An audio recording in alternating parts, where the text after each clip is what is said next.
Sidang terima kasih teman-teman ya, karena teman-teman juga sudah ikut menyaksikan juga sidang hari ini. Agenda sidang hari ini adalah pemeriksaan para saksi, bukan saksi korban, ada saudara Elmi dan juga Agus Salim, beserta tadi dihadirkan juga saksi dari penyidik, yaitu penyidik dari Polsek Cengkareng.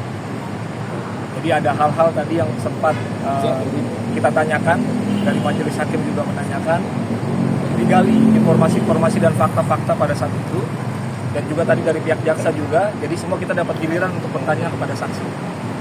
Tujuan menggali keterangan-keterangan tadi adalah bagian dari proses untuk kita melihat sebenarnya secara utuh kejadian pidana ini. Ya mungkin itu ya agenda hari ini, fokus pada pemeriksaan saksi tadi. Bang, tadi sempat menekankan beberapa kali perkataan Agus ke Aji sendiri, seperti apa yang nggak sesuai? Iya, jadi ada beberapa keterangan yang disampaikan oleh saksi Agus pada saat BAP itu tidak sesuai dengan apa yang disampaikan tadi dalam proses pemeriksaan saksi.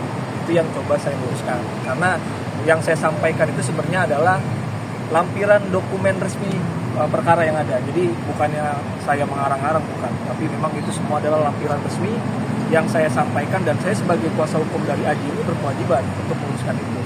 Karena kan kejadian percekcokan itu di tanggal 31 Agustus. Proses setelah itu ada penyiraman itu di tanggal 1 September. Nah, apa yang akhirnya mengakibatkan Aji melakukan itu? Kalau dalam BAP yang saya pelajari dan dalam dakwaan itu kan ada kata-kata yang saya tidak bisa sampaikan di sini. Intinya kalau saya menilai itu adalah bentuk intimidasi seorang atasan kepada anak buah di tempat kerja, apalagi Aji pada saat itu masih dalam proses training, harusnya kan dibina, dibimbing. Nah itu tadi yang kita gali, bagaimana Agus ketika sebagai atasan sebuah restoran itu melihat kesalahan yang dilakukan oleh anak buah itu seperti apa cara dia mengetrit atau dia memberikan bimbingan. Tapi kan tadi ada kata-kata yang sangat tidak pantas disampaikan. Mungkin kalau saya secara pribadi diperlakukan seperti itu juga saya akan melakukan hal perlawanan gitu. Walaupun saya nggak se-ekstrim akan menyiram air keras ya, tapi saya juga akan menjaga martabat saya sebagai manusia gitu. Tapi intimidasi itu kan dibantah sendiri sama Agus, tidak melakukan. Iya, nggak apa-apa. Jadi saya berdirinya pada berkas perkara dan dakwaan. Di situ dikatakan ada kata-kata yang dia tidak akui tadi, tapi saya tetap berdiri tegak pada dokumen perkara yang itu menjadi dasar kita setiap kita mengajukan pertanyaan dan berpendapat. Tapi permohonan maaf itu diterima apa enggak sih sebenarnya? Permohonan maaf apa? Kepada Agus sendiri dari Ajinya sih. Maksudnya gimana, Pak? Maksudnya diterima gak permohonan maaf dari Aji ke Agus soal pengiriman air keras itu kan Aji? Saya nggak tahu, itu pribadinya Agus ya. Tapi yang pasti gini, saya ulangi lagi. Dari awal saya menangani perkara ini, saya sudah langsung datang menjenguk Agus di rumah sakit Cengkareng. Dan tadi diakui juga oleh Agus. Artinya saya sebagai kuasa hukum Aji juga menjembatani.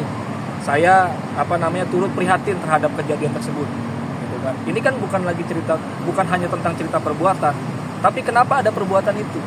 Nah, ini kan pidana ini kan harus mencari materialnya. Kita harus mencari mens rea, sebab akibatnya apa. Nah, itu yang tadi coba kita gali dalam persidangan. Tapi kalau bicara masalah pribadi, yang berulang-ulang juga saya katakan Aji sudah sangat menyesali perbuatan ini, dan permohonan maaf itu sebelum rame-rame ini ya saya langsung datang juga pada saat itu menemui Agus langsung. Tadi Agus juga mengakui itu kan.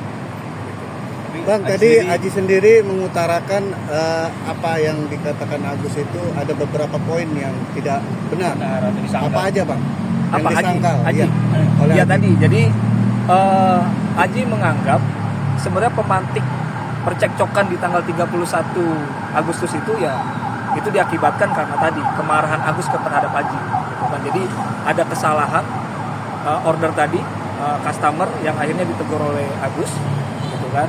Nah, Aji ingin memastikan itu orderannya ke customer, tapi ditahan oleh Agus. Seakan-akan Aji ini akan marah ke customer, padahal bukan untuk marah-marah customer, tapi untuk memastikan apa orderannya gitu kan. Tapi di situ Agus seakan-akan memang sudah menganggap bahwa Aji akan marah-marah dengan customer itu loh. Nah, itu yang akhirnya menimbulkan percekcokan tadi. Jadi kalau saya berdasarkan dokumen BAP dan perkara dan dakwaan yang ada, sepertinya pemantiknya memang percekcokan tadi diakibatkan oleh Agus. Terlepas dari setelah tanggal 1 September ada penyiraman itu ya, tapi kita mundur tanggal 31 itu. Terus ada lagi apa aja, Bang? tadi Ada berapa poin Bang? ada berapa poin tadi Aji Dibantah oleh Aji. mengutarakan Iya, yang dibantah itu kan tadi kata-kata yang disampaikan oleh Agus pada saat itu kan tidak sesuai, tidak lengkap lah. Gitu kan. Saya bisa sebutkan di sini. Boleh Bang, tidak apa. Itu ada kata tai, anjing, bangsat lu, gak becus, pulang sana. Ini bukan kata saya ya, tapi di dokumen perkara.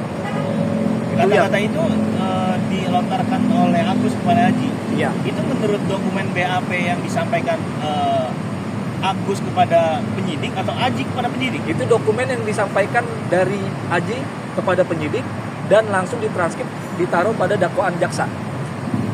Nah itu yang akhirnya saya coba mengulas itu kepada majelis di hadapan majelis hakim gitu kan. Seperti itu. Oh, tapi setelah melihat kondisi Agus sekarang, makin kami juga nih dengan kondisi yang sekarang memprihatinkan sekali nih. Ya kalau Aji secara personal ya, karena mungkin siapa yang tidak tergoncang gitu kan melihat akhirnya dari perlakuan yang dia lakukan itu mengakibatkan seperti tadi ya.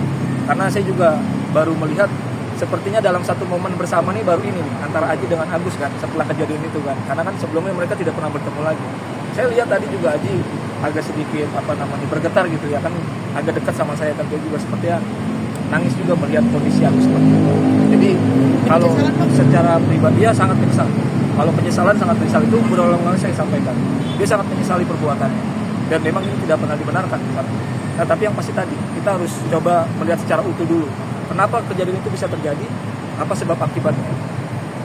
Dan sekali lagi saya mau sampaikan juga, dia tidak pernah mengarahkan itu ke wajah. Karena ini kan posisi penyiraman ini kan adanya di jalan kan, antara si korban ada di dalam mengendarai motor dan pelaku sedang ada dalam motor juga, artinya dia lempar secara acak gitu dan mungkin akhirnya mengenai wajahnya Agus. Bang, Agus sendiri kan meminta katanya dihukum seberat-beratnya, kalau nggak salah itu apalagi minta hukuman mati katanya. Itu tanggapannya seperti apa? Berat bukannya Bang ya? Iya. Seperti awal Iya kalau itu kan pernyataan dari korban ya, itu sah-sah saja. Jadi memang mungkin kemauan Agus dari seperti itu. Tapi kan kalau kita lihat pasal yang disangkakan oleh Aji ini kan sebenarnya ancaman maksimal itu kan ada di 7 tahun. Gitu kan. Ya, nanti itu biar menjadi keputusan dan ranahnya majelis hakim. Kita hanya memperjuangkan fakta-fakta yang tidak sempat terungkap dalam proses penyidikan sampai tuntutan ini ya di dalam persidangan ya kita sampaikan semua gitu kan. Terlepas nanti hakim akan mendata seperti apa, tapi kita akan memperjuangkan semua apa yang menjadi fakta-fakta belum terungkap di selama BAP tadi. Bang, Agus Terakhir sendiri tadi Agus meminta pertanggungjawaban kepada pelaku selaku keluarga juga untuk secara biaya kalau tidak salah. Seperti apa? Iya, hal itu tetap akan nanti saya komunikasikan karena semua itu kan menyangkut dari keluarga keputusannya. Saya sebagai lawyer ini kan sebenarnya tugas saya adalah di ranah yudikatif atau di proses litigasi ini kan. Nah, tapi kalaupun ada hal-hal lain yang memang harus saya coba komunikasikan dengan pihak keluarga berkaitan tadi, saya coba nanti akan kita sampaikan. Tapi yang pasti itikat baik bentuk pertanggungjawaban dari keluarga Aji pun sejak awal sudah dilakukan walaupun memang tidak maksimal. Ya karena itu kan menyangkut masalah tragedi dan musibah yang mungkin keluarga pun tidak siap secara finansial dan mental juga gitu. Makanya itu yang dianggap tidak maksimal oleh Agus. Tapi kalau ditanya itikat baik sejak awal sudah ada itikat baik itu. tadi pas di persidangan Aji ketemu Agus tuh ada upaya gak sih dari Aji tuh pengen minta maaf secara langsung gitu? Nanti ada momentumnya sendiri. Nanti ada tahapannya lagi. Ya mungkin nanti akan disampaikan karena kan nanti ada pemeriksaan terdakwa kan. Terdakwa itu kan nanti akan menyampaikan apa yang harus dia sampaikan. Dia berdiri sendiri, dia akan sampaikan itu semua. Ya mungkin salah satunya adalah permohonan maaf kepada Agus. Dan saya juga sempat bilang sama Aji, bukan hanya dengan Agus tapi juga kepada masyarakat, publik semua, karena akibat dari tragedi ini banyak hal-hal yang akhirnya masyarakat juga mendapat berita yang tidak baik gitu, dari perbuatan ini. Itu juga nanti akan disampaikan juga oleh Aji. Bang, maaf nih di luar topik soal perdamaian antara Agus sama Novi, gimana sih tanggapannya? Ya, kita no comment ya, kita no comment ya. Jadi kita tetap pada posisi kita untuk fokus pada persidangan. Bang, agenda selanjutnya apa Bang? Tanggal berapa Bang? Agenda selanjutnya di minggu depan lagi, hari Senin. Kita akan menghadirkan saksi yang meringankan. Gitu kan. Dan juga ada tambahan saksi, ada juru parkir gitu gitu kan, yang tadi tidak disampaikan atau tidak dihadirkan hari ini, kita dari kuasa hukum minta untuk dihadirkan lagi di minggu depan.